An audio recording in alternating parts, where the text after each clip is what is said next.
Empezamos. Muy buenas noches, queridos compañeros, querida doctora Erika García. En esta noche es de nuestro agrado poder recibir a Araceli Pérez, vicepresidenta del Partido Político Avanza, a quien le agradecemos de antemano por su valioso tiempo y su acogida que nos ha brindado en esta noche. Buenas noches, Un Araceli. gusto, buenas noches, mi querida María Judith. ¿Sí? ¿Estoy bien? Sí. Un saludo muy cordial también a querida Gabriela, saludos. Y también a quienes de pronto van todo este reporte y este diálogo que vamos a tener acá. Así que un saludo muy cordial y espero aportar con algo en lo que ustedes vayan a hacer el desempeño de sus estudios. Así que un gusto y muchísimas gracias, mejor por la invitación. Estamos a las órdenes y recuerden que siempre los jóvenes no son el futuro, son el presente y los juventudes siempre tienen que proyectarse al presente y al futuro. Así que sigamos avanzando. Muchas gracias. Bueno, para mí también me complace estar esta noche con su presencia, contar con su presencia. Entonces, bueno, empezaremos la entrevista. A continuación le preguntaré la siguiente cuestionamiento. A ver, ¿al Ecuador se lo define como un estado federado o un estado unitario? ¿Qué considera usted? ¿Estado federado o estado unitario? Bueno, es un estado de derecho, no diría ninguna de las dos cosas. De hecho, a partir de la segunda reforma, a partir de la nueva constitución de la República que se dio, prácticamente es un estado de derecho garantista, que garantiza los derechos a las mujeres, a los hombres, a los adultos mayores. Ahí lo podemos ver. Nosotros nos basamos en nuestra carta máxima, que es la Constitución de la República, y obviamente hay un capítulo exclusivamente, solamente hablando justamente de las garantías que establece el derecho a todos, en este caso, quienes vivimos aquí en el Ecuador. Muy más allá de que muchas de las veces quedan en escrito, pero la Constitución está dada, la Constitución se lo hizo, y obviamente esta Constitución no es para interpretarla, sino para aplicarla. Y prácticamente ahí tenemos, como digo, es un Estado garantista de derechos. Para mí, inclusive, es a veces los derechos de los niños, los derechos de los jóvenes, los derechos de los adultos mayores, los derechos de los ciudadanos, hablan del consumidor, inclusive. Entonces, es un Estado de derecho garantista. Para mí, y eso nosotros lo hemos analizado, inclusive, de manera bastante profunda, con politólogos, y obviamente entendemos que es un Estado bastante garantista de derechos. Listo, muchas gracias. La segunda pregunta sería, ¿cree que debe negociarse una reforma constitucional? ¿Incluiría cambios en la estructura territorial del Ecuador? Bueno, yo creo que inclusive el tema territorial todavía no se ha aplicado. Hablamos de distritos, en los distritos están específicamente en las provincias que son grandes. Obviamente hablamos de Manabí, hablamos de Guayas, hablamos de las provincias de Pichincha, ¿sí? En este caso de Tungurahua, donde nosotros habitamos, obviamente tenemos nosotros menos de 700,000 habitantes, y nuestro territorio no es tan extenso, entonces no hablamos obviamente de distritos. Entonces efectivamente yo creo que no habría cambios en eso, habría cambios más sustanciales en otros temas que son muy importantes. El tema de territorial, básicamente también deberías aplicarse lo que establece justo el tema de las prefecturas y el tema de las gobernaciones. Sí, porque al parecer, por un lado tenemos la gobernación, que es el representante del presidente, del primer mandatario, del lado ejecutivo. Y por otro lado tenemos en este caso las prefecturas, que son los representantes del voto popular en toda provincia. Y en este caso hablemos el tema del cambio de lo que está la Constitución mismo, establece de que ya las prefecturas vienen a asumir inclusive lo que es la gobernación, pero todavía no se lo ha dado.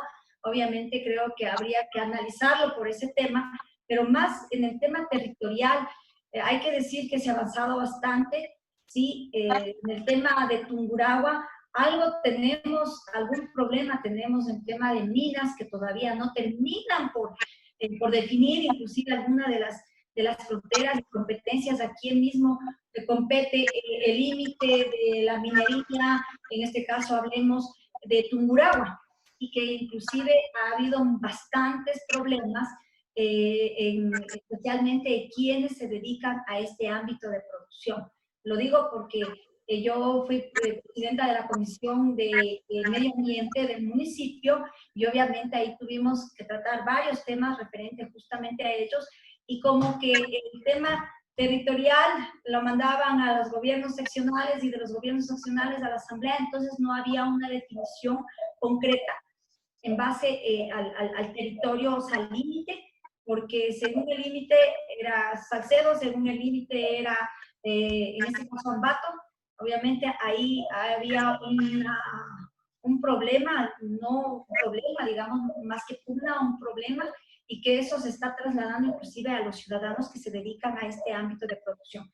Por ahí deberíamos, yo he visto de manera personal, lo he sido bastante de manera presencial, o lo he visto, entonces creo que hay por ahí. Pero de ahí en límites generales, creo que está definido, absolutamente la mayoría de los territorios están definidos, se han ido arreglando en ese sentido.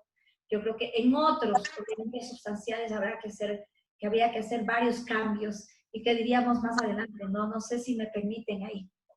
Claro que sí. Sí. Bueno, compañera, sigue tú las preguntas. Ya, a continuación, ya que estamos hablando de esto de la reforma constitucional, usted, digamos, en caso de que se diera la reforma en el Ecuador, ¿cómo se daría esto del financiamiento de dicha reforma? ¿Cómo cree usted que sería? O sea, ¿sería como un buen gasto o un mal gasto? Bueno, a ver, el financiamiento del presupuesto general del Estado, ¿estamos hablando? Sí, para una reforma constitucional. A ver, bueno, debemos comenzar y partir de que el financiamiento del presupuesto primero siempre comenzamos con déficit y terminamos con déficit realmente. Más ahora en estos momentos, porque la crisis sanitaria está también en una crisis económica, y una crisis económica que también se ha volcado al ámbito privado totalmente. En el ámbito productivo tenemos actualmente, según los económicos, establecen que es el menos 4% del PIB, del Producto Interno Bruto, es decir, nosotros no estamos produciendo nada. Bueno, de hecho, hay una crisis económica mundial, de hecho hay una crisis, y esa crisis no es ajena también a nuestro país y a nuestra provincia. Entonces, en ello, el tema de reformas en base al financiamiento, creo que debería ir primero en base a lo que tenemos y a lo que podemos hacer. Primero, dejar de pagar el tema de la deuda, porque prácticamente casi más del 40% del presupuesto se va al pago de deuda externa. Entonces, ahí debería ser un refinanciamiento total, e inclusive, sí, actualmente muchos políticos hemos escuchado, ustedes mismos deben haber escuchado, no solamente a los políticos, sino deben haber escuchado también a los analistas económicos, que es increíble que mientras nosotros estamos cogiendo préstamos a tipo usureros y que sobrepasan inclusive casi al 10%, es increíble tener ese tipo de préstamos al sector o al país de China, a los países asiáticos, mientras ellos inclusive actualmente están invadiendo nuestros océanos. O sea, realmente eso sí deja mucho que pensar.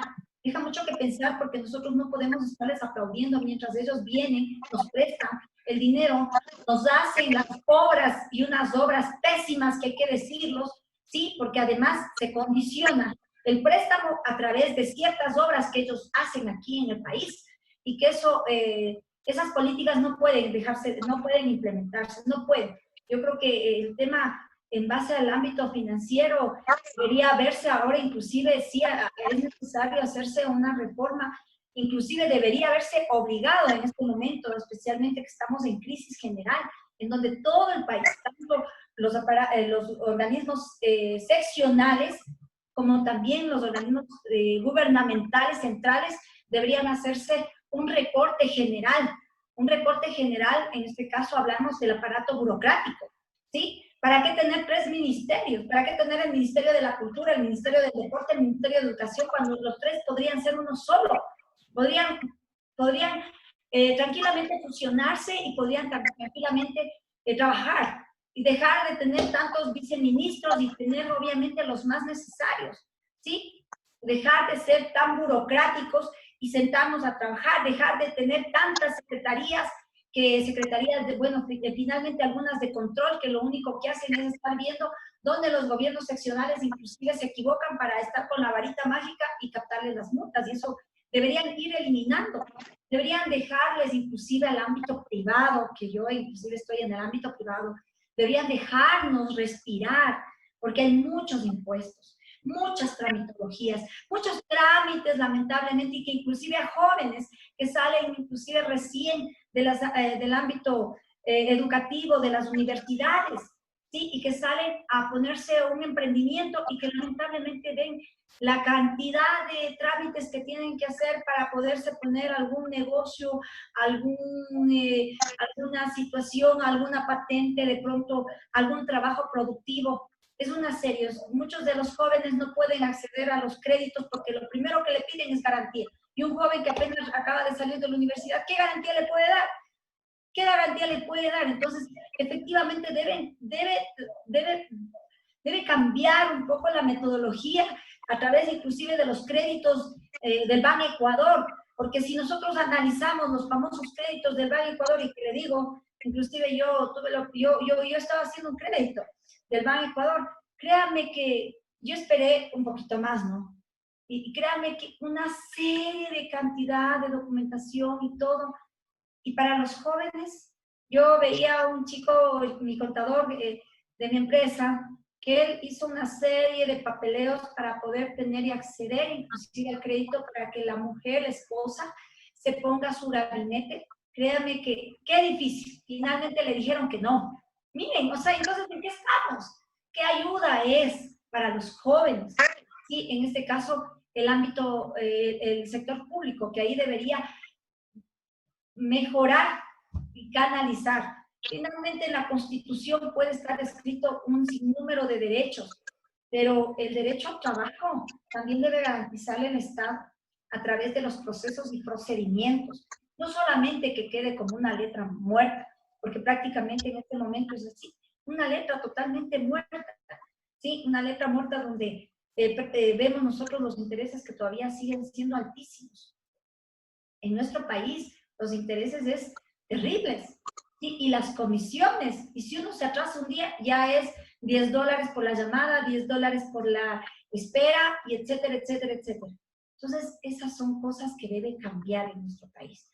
El sistema financiero debe hacer un análisis, porque debe dejar de meterle la mano al bolsillo del pueblo ecuatoriano. Y para ello, justamente en el ámbito del financiero, si hablamos en el ámbito público, obviamente un recorte de todo el sector público. Otra cosa que es importante, ahora ya vamos a un proceso eleccionario, y algo que les hablaba inclusive a mi organización política Avance, les decía, yo no estoy de acuerdo con el tema de asambleístas parlamentarios.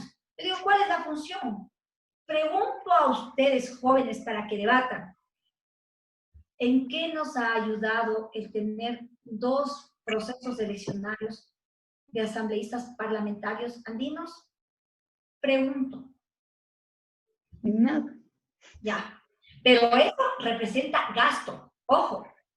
Eso no representa gasto. Yo pienso que más interviene la posición económica, ¿no? O sea, se ve afectado todo el sector económico. ¿Por qué? Porque están invirtiendo en unas funciones que no son necesarias y tampoco son útiles. Entonces, yo creo que ese sería nuestro criterio. Desde mi punto de vista, porque yo primero, antes de ser política, soy una ciudadana, madre de familia, tengo 2 nietos, así que tengo que ver también por mi familia, por mi familia de mis hijos.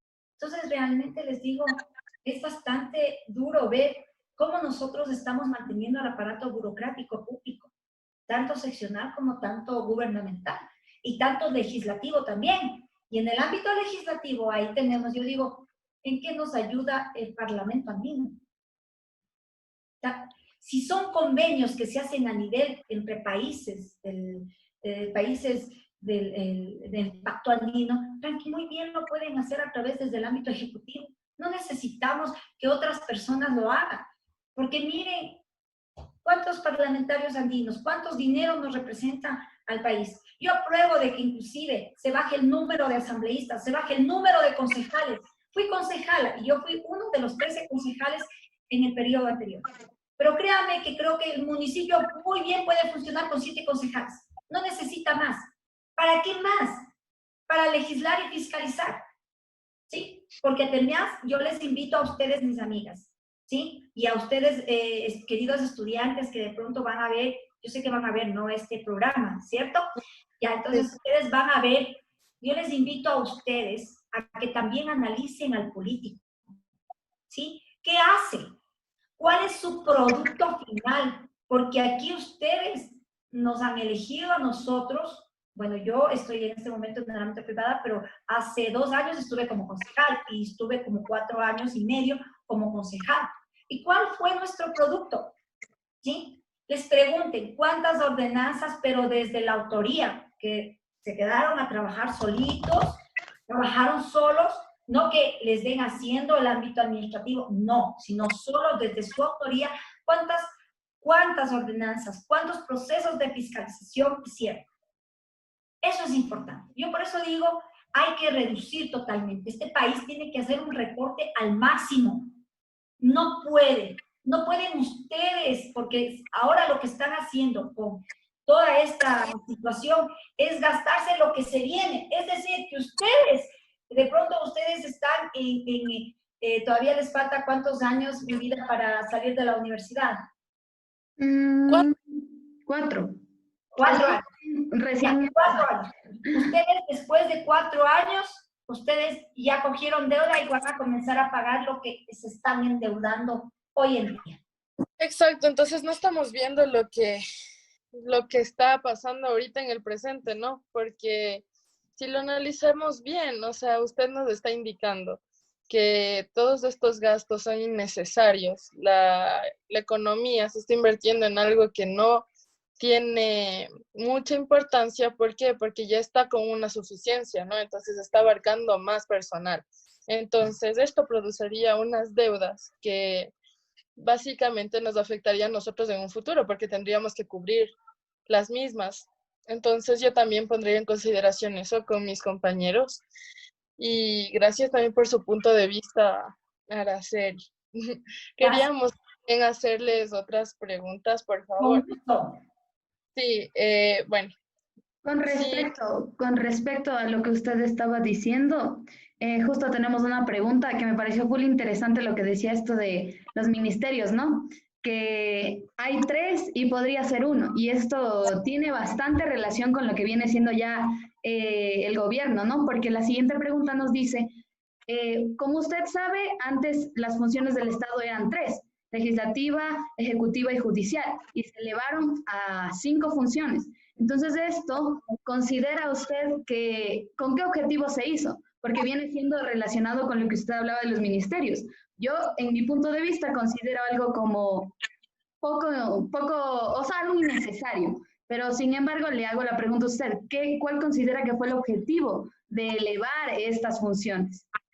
Bueno, básicamente las funciones del Estado están dadas por la supuesta autonomía que debe primarse, ¿sí? Las 5 funciones del Estado, y recordemos que la última es de control social, y de los derechos de los ciudadanos y control social, y recordemos de que efectivamente tenemos nosotros la función ejecutiva, legislativa, la función de control, el Consejo Nacional Electoral, ¿sí? Y de participación ciudadana y control social, así básicamente. Son las 5 funciones del Estado, y en esas 5 funciones del Estado básicamente les han dado supuesta autonomía. Recordarán que esta es la majestuosidad que se dio a partir del 2008 en la nueva Constitución, y básicamente con eso nosotros tenemos las 5 funciones. ¿Sí? No está mal, yo considero que no está mal aquí. pero en estas 5 se desenvuelve todo el Ecuador. En estas 5 se desenvuelve. Función ejecutiva que debería reducirse, como lo habíamos dicho, al máximo el tema de ministerios, de secretarías de control, de carteras de Estado, de asesorías, de viceministerios, y etcétera, etcétera, etcétera. ¿Sí? Hablamos ahí. Debería, el tema obviamente de control, miren, el tema de control, ¿qué les digo? Yo tengo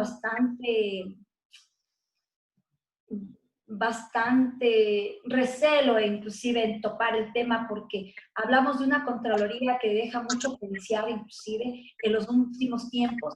Tenemos un Contralor que ha sabido hacer de las suyas y después yo no digo, ni tampoco, tal vez después de un año, tal vez estaremos viviendo el mismo episodio y diciendo lo mismo de los actuales quienes están adelante con la Contraloría General del Estado. Sí, porque siguen asomando cosas y casos y que el primo y que el sobrino ha comprado el departamento y que, miren, hay que hacer una ley. En la asamblea hay que hacer una ley en donde le revisen a todos los funcionarios y a todos los políticos, le revisen 5 años antes de que fueron concejales, alcaldes, prefectos, todo. ¿Cuál fue su patrimonio? Porque resulta que después de que ser funcionarios públicos salen con varias empresas. Yo digo, con un sueldo de $5,000, tener una empresa de $2 millones, tener una... Vean, créanme que ni nosotros estamos trabajando ya 30 años en el mundo y difícilmente es poder salir con ese dinero. O sea, es bastante difícil. Y yo creo que aquí, en nuestro país, lo que le hace falta, ¿sí?, es una ley dura, como Singapur. Si no, analicemos y veamos. Ahí les ejecutaron a los políticos corruptos. Yo no quiero irme a los extremos, pero sí por lo menos a los ladrones, que sean reincidentes, a los violadores.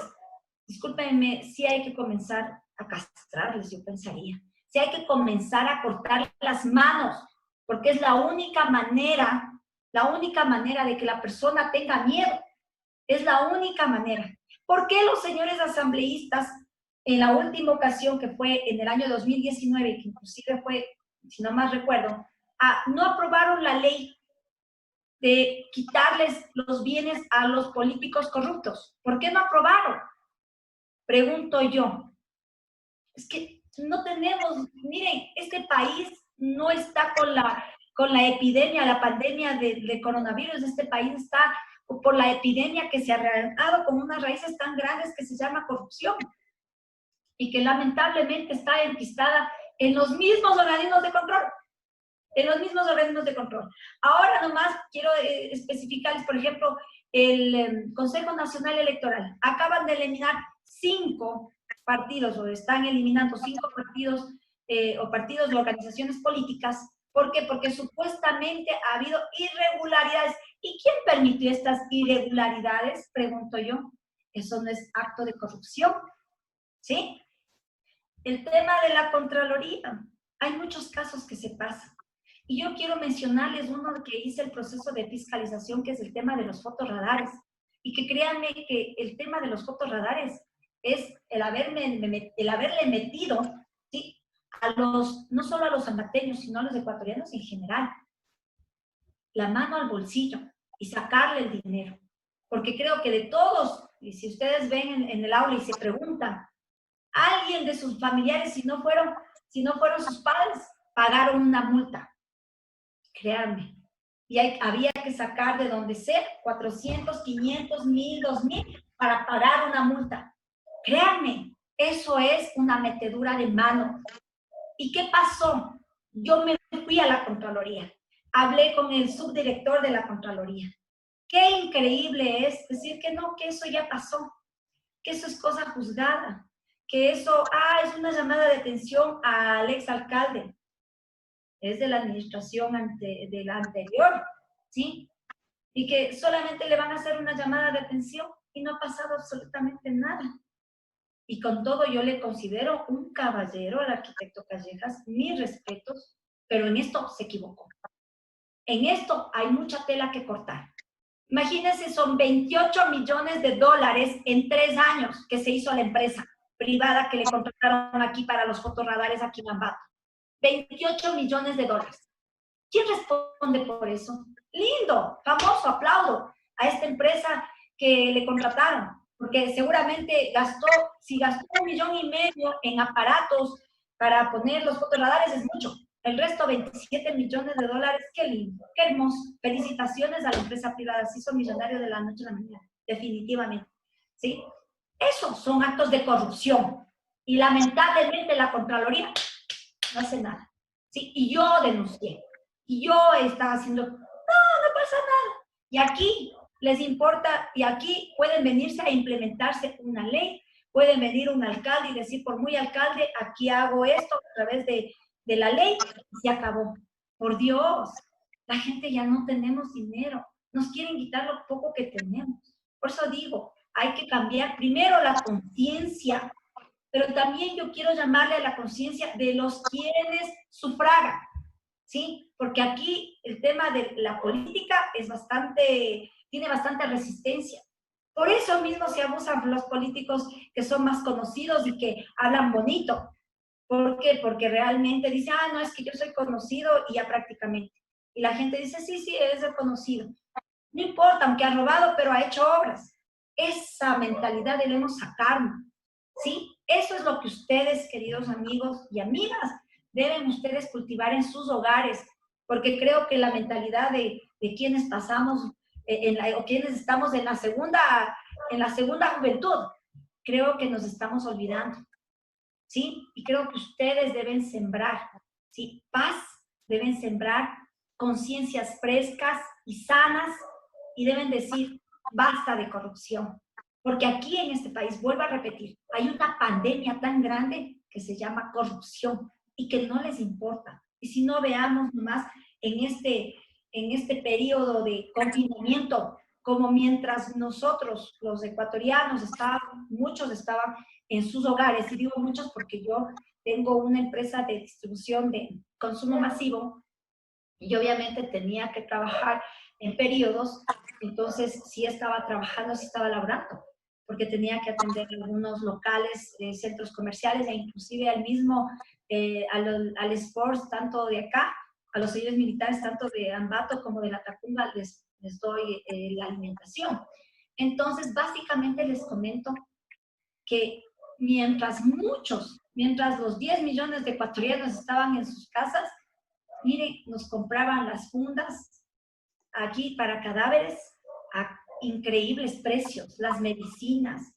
Por Dios, o sea, esto es algo inaudito que ha pasado en nuestro país. ¿Y quiénes pagamos esos corazones? Todos nosotros, incluyéndome a mí, viéndome los gastos de mi familia, porque los impuestos que yo tengo que pagar es justamente para eso. Así que ese es el llamado, de que ustedes deben tener un voto muy consciente, un voto cívico, democrático, analítico, saber quién hizo qué, averiguarse. Ella qué hizo, él qué hizo, él qué hizo, pero ¿qué hizo? ¿Cuáles son los productos? ¿Cuántas ordenanzas? ¿Cuántas leyes hizo? Yo quiero preguntar a los asambleístas, aquí tungurahuenses, ¿cuántas leyes en favor de Tungurahua hicieron? ¿O cuántos proyectos por lo menos presentaron? Porque es difícil, obviamente entiendo, pero en 5 años deben haber presentado por lo menos uno. ¿Sí? Yo pregunto, es que sí, es que ese es el trabajo, que a eso les hemos enviado. Yo quiero preguntar eso. Ustedes también deben preguntarme, por ejemplo, a mí. Y yo les invito a que vean, deben tener, en alguna de las redes deben tener mi informe de gestión. Y ahí es importante saber quién hizo qué, o pasaron calentando el asiento. Y ahí deben analizar y decir, no, ustedes son los ciudadanos, somos quienes castigamos o beneficiamos con el voto popular. Y ahora, bueno, en ese sentido, esperemos que en esta ocasión nos garantice las 5 funciones del Estado, ¿sí? Y las 5 funciones del Estado que tienen que trabajar con conciencia. Ya tiene que haber una conciencia. Ya basta de tener ámbitos burocráticos más, ¿sí? Yo lo que digo es, mucha gente lo hace ad honorem, porque la política es un servicio a la colectividad, y el servicio a la colectividad tiene que ser obviamente por cariño, por amor a nuestra ciudad, a nuestro país, a nuestra provincia, a nuestra parroquia. Y en ese sentido, pienso que las 5 funciones del Estado están bien establecidas. Sí, es más, inclusive el organismo de control ciudadano, control ciudadano, inclusive ese está bien. ¿Pero qué? Desde un ámbito no burocrático, sino desde un ámbito, sí, de servicio. Ahí deberíamos ver, ahí que se postulen los del Consejo de Participación Ciudadana y Control Social, solo como representantes de la ciudadanía, más no que vayan a ganar sueldos ni nada por el estilo. Yo no pensaría eso, ya basta de eso. Deberíamos cambiar el tema. Sí, ahí la Asamblea Nacional, tal como hace las enmiendas para otras cosas, obviamente que se hagan las enmiendas, tanto para la reducción de lo que son concejales, asambleístas de Parlamento Andino, inclusive deberían para mí desaparecer, perdónenme, pero debe ser así. Debemos ser tajantes. Deberían también el tema del Consejo de Participación y Ciudadanos, con participación ciudadana y control social, deberían ser ad honorem y no pagados. Por eso se pelean, por eso se pelean. ¿Por qué? Porque el Consejo, de acuerdo a nuestra ley, inclusive el Consejo de Participación Ciudadana le elige al Consejo Nacional Electoral. Y el Consejo Nacional Electoral le dicen, sí, ustedes ganaron. Ahora a través de eso, bueno, ahora se lo hace a través del proceso electoral. Finalmente ahora están a través del proceso electoral que se lo hizo en las últimas elecciones. El Consejo de Participación Ciudadana es elegido de manera democrática, pero debería ser ad honorem, para mi parecer, porque son gente de representación para cuidar y para velar por todo el Estado. Eso debería ser, para mi manera de ver. Entonces ahí, vean, de pronto pueden decir, sí, estoy hablando de incoherencias, pero deberíamos comenzar a pensar de esa manera. Comparto criterio y más bien muchas gracias porque la ideología es bastante clara, entonces también tendríamos en consideración esa propuesta de analizar. Y bueno, continuamos en cambio con una ronda de preguntas cortas, si le parece, o sea, con respuestas un poquito más cortitas, porque es algo ya concreto, ¿no? Entonces, bueno. Mi querida Araceli, vamos a reiniciar otro Zoom, porque ya se acaba el tiempo, entonces para que no se corten las preguntas, voy a ver si me deja reiniciar este mismo y si no, link. Perfecto. Otro link. Ajá, muchas gracias. Ya, entonces salimos y volvemos a ingresar. ¿Ok? Sí, muchas gracias. Ya, ok, un abrazo. Ya, entonces nos volvemos a ver. Okay. Listo, Gaby. Sí, bueno, a continuación mi compañera, como le va a seguir cuestionando, vamos a hacer una serie de preguntas con una respuesta bastante corta y concisa porque es como tipo cuestionario, ¿no? Entonces, a continuación mi compañera le va a interrogar. Muchas gracias. Bueno, soy María Judith, pero creo que en el Zoom está María Gracia. Sí, María Judith. Sí, María Judith, sí. Eso. Ya lo tengo como María Judith, sí. Listo. Continuamos. A ver, la siguiente pregunta nos dice, ¿cuáles son las principales funciones de su partido político?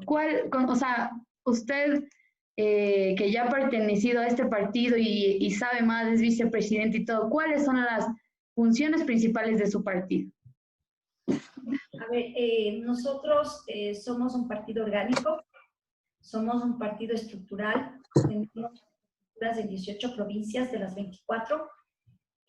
Nosotros somos un partido político, ideólogo, tenemos la ideología socialdemócrata, en donde nosotros nos volcamos a la parte social, pero también compaginando la parte privada, ¿sí? Y justamente con ello amalgamamos lo que es el Estado.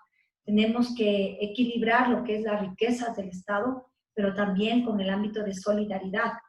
Y la equidad, que es muy importante al hablar de equidad, es dar a cada quien lo que se les corresponde.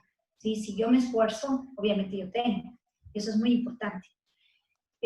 Nuestra organización política tiene como función primordial preparar políticos para presentar en procesos electorales. Eso es toda organización política, no solamente la nuestra, sino todas las organizaciones y movimientos políticos, ¿sí? Porque partidos hay afiliados y movimientos hay adherentes. El nuestro es partidos, tenemos afiliados y simpatizantes. Y de hecho les hago una cordial invitación a los jóvenes que quieran participar en política, bienvenido sea. Siempre se abre las puertas para que vengan y participen.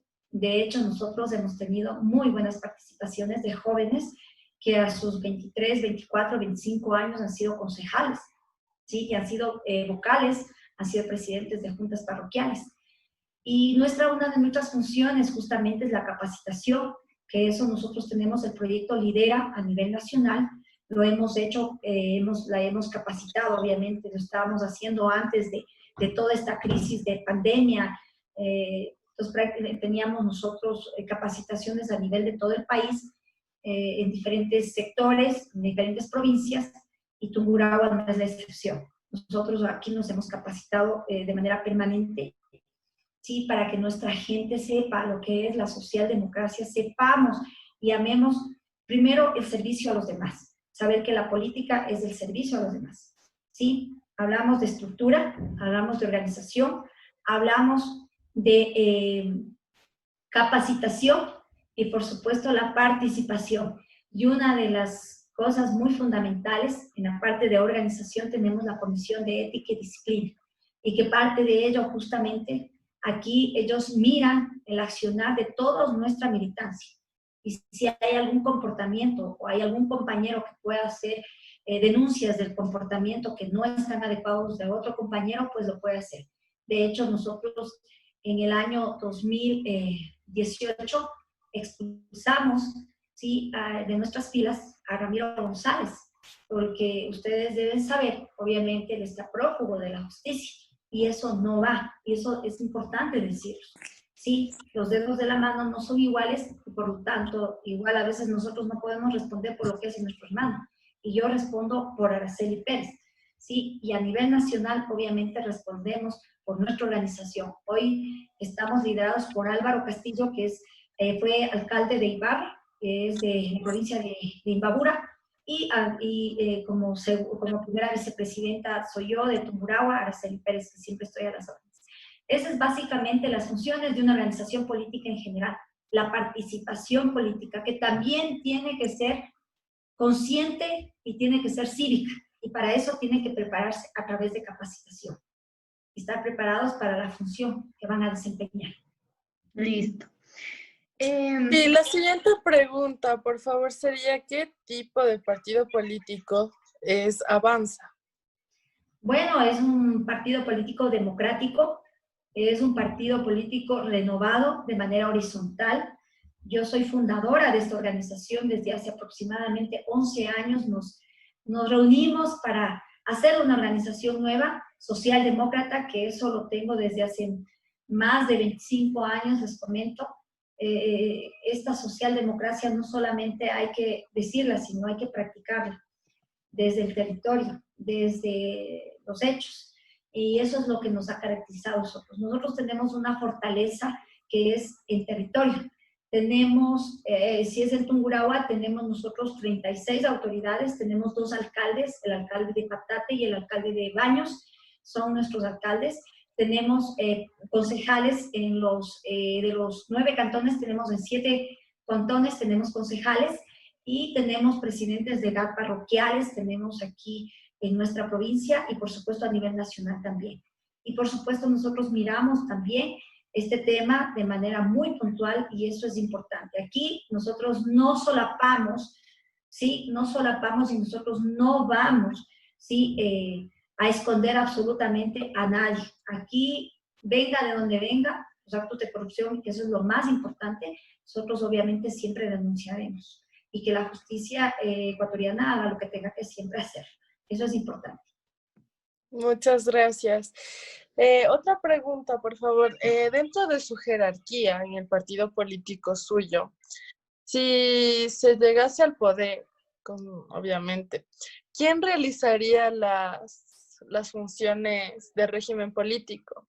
quién sería el líder, si ya están organizados, todo ese tipo de Bueno, cosas. les comento que nosotros, como somos orgánicos y tenemos un estatuto, tenemos un principio, y eso está inclusive en el Google, ustedes lo pueden ver, el estatuto de nuestra organización política. Ahí tenemos las diferentes comisiones y una de la comisión que es la comisión política, de cual también soy miembro. Esta comisión política es el asesor del Comité Ejecutivo Nacional. ¿Quién es el Comité Ejecutivo Nacional? Están conformados por todos los presidentes provinciales. Aquí todas las decisiones las toman los presidentes provinciales, no las toma, aquí no hay dueños del partido, que eso es muy importante que ustedes lo sepan. Aquí no hay, como en otras organizaciones, el X y dice, yo tengo que seguir siendo siempre el candidato a la presidencia y yo soy el que manda más y yo soy el que brillo. No, aquí nosotros tenemos una jerarquía horizontal, ¿sí?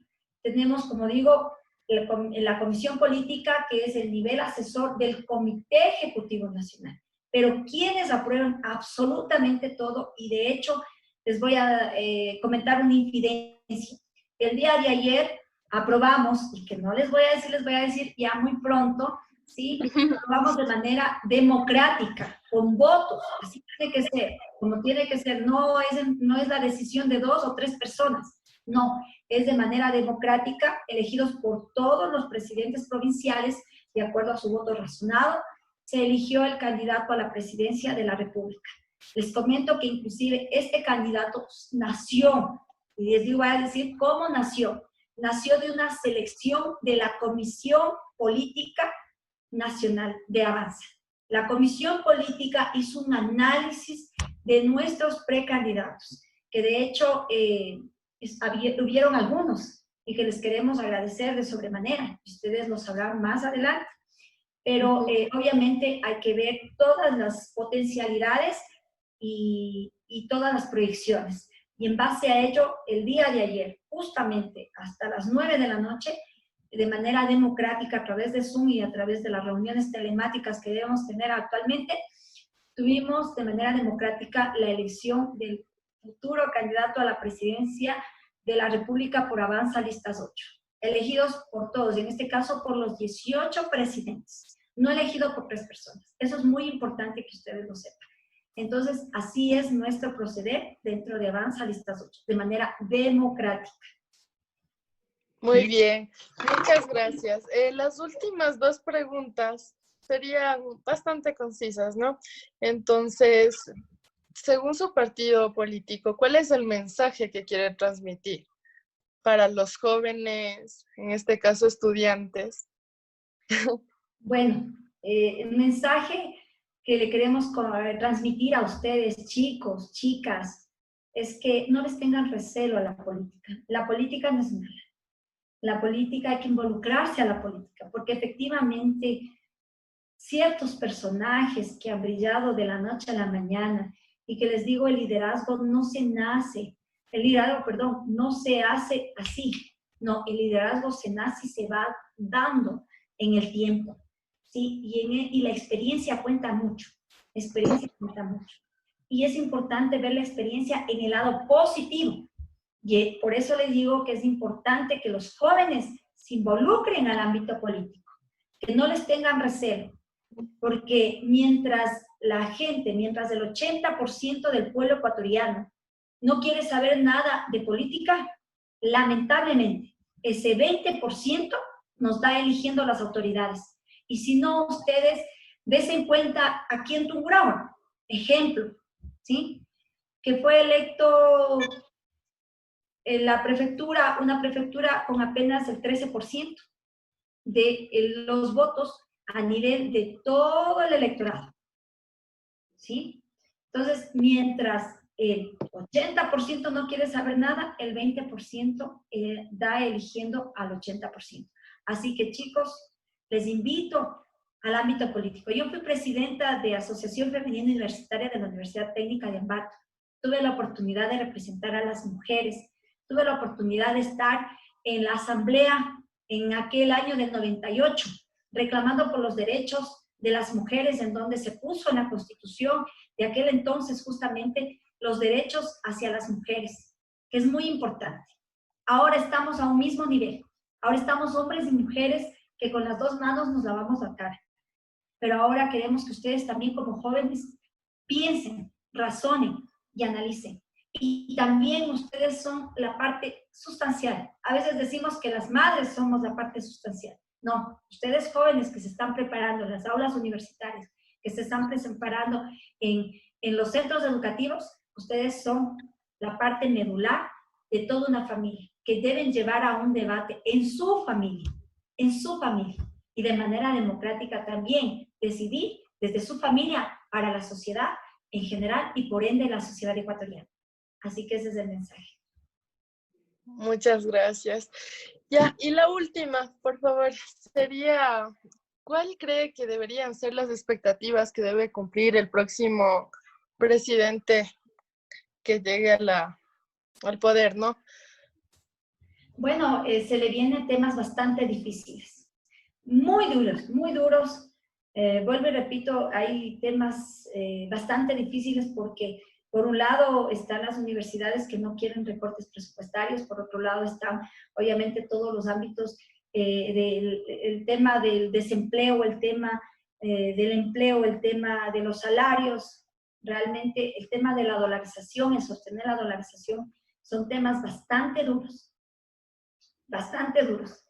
y que va a tocar ajustarle al país.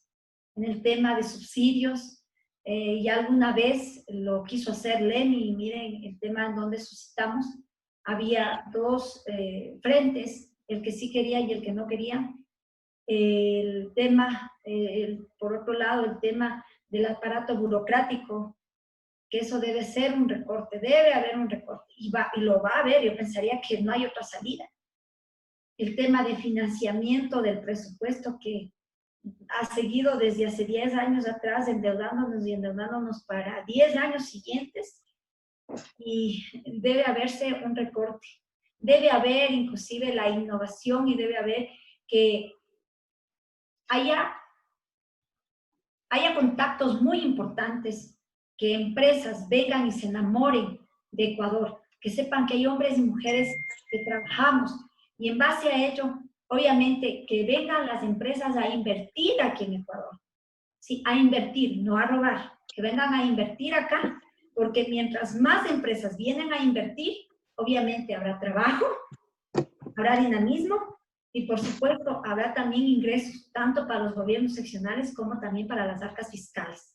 ¿Sí? Aquí no se trata de subir el número, el porcentaje de impuesto a la empresa, no, se trata de que en vez de que sea una empresa que aporte o 10 empresas que aporten, ¿qué les parece que el día de mañana sean 100 empresas que aporten? ¿Sí? Y que aporten menos.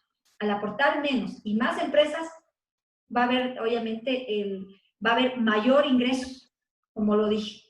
Así que es un tema bastante duro para el presidente que lo viene. El país, en ámbito económico, en ámbito social inclusive, está bastante fregado, bastante duro es un tema, pero que ahí tiene que fajarse, y también nosotros como ecuatorianos tenemos que echar el hombro, tenemos que aportar el hombro y cortar de raíces el tema de corrupción, porque miren, el tema de corrupción es terrible, es terrible. Y aquí lo que necesitamos es alguien que ame, alguien inclusive que no necesite dinero, y que ojalá sea un gran empresario que no tenga rabo de paja y que vaya cortando los actos de corrupción y de raíz. Hacer un cambio en la Constitución, hacer un cambio en todo el manejo de las 5 funciones del Estado es bastante duro, pero eso es un tema que lo tiene que hacer también con un apoyo desde la Asamblea Nacional. Y tenemos que pensar no en funciones ni siquiera de partidos políticos. Ahora es hora de pensar en función del país, de Ecuador, porque si no, estamos fritos. Estamos, como dicen ustedes los chicos, estamos perdidos. Así que realmente yo creo que es importante que más allá de pensar en partidos políticos, porque los partidos políticos lo único que en este caso es su función exclusivamente es para participar en procesos electorales, no más. Y allí debemos tener corazón, alma y vida como ciudadanos ecuatorianos, ponernos la camiseta y echarles ganas y ir cortando las uñas y las manos y esa ley desde la asamblea para que les vayan cortando las manos a los políticos ladrones y a los, bueno, y a tantos delincuentes que existen en nuestro país. Claro, entonces muchísimas gracias, damos por finalizada la entrevista, le agradecemos mucho, de verdad, de todo corazón, por todo su tiempo y la dedicación que ha invertido por este medio, así que no me queda nada más que agradecerle, que le vaya muy bien, tanto con su empresa como en su partido político, de verdad mis mejores deseos, nuestros mejores deseos como estudiantes, y eso de mi parte, muy gentil y gracias. Muchísimas gracias a ustedes, mis niñas. Yo, ojalá Dios nos permita, ya cuando se acabe esto, Dios nos permita primero estar con salud para podernos encontrarnos y tomar un café, que les comprometo desde hoy. Sí, tomarnos un cafecito, sí, y ahí sí podemos conversar, saludarnos, que Dios nos permita eso, porque lo más importante en este momento es que nosotros estemos con salud, que nuestros padres, que nuestras familias, nuestros hijos estén con salud. Así que Dios nos bendiga a todos y ojalá nos podamos volver a ver, pero ya de manera presencial. Dios permita. Así será. Muchas gracias a usted, la verdad. Gracias, de verdad, un fuerte abrazo a la distancia. El abrazo que ahora nos tenemos que dar así, de esta manera. El abrazo virtual. Sí, un abrazo virtual. Un abrazo, amigas. Dios te pague, muchas gracias por todo. Bendiciones. Una buena noche, cuídese. Para que me envíe el reprise. Sí. Claro que sí. Ya. Un abrazo grande. Gracias, una buena noche. Bye.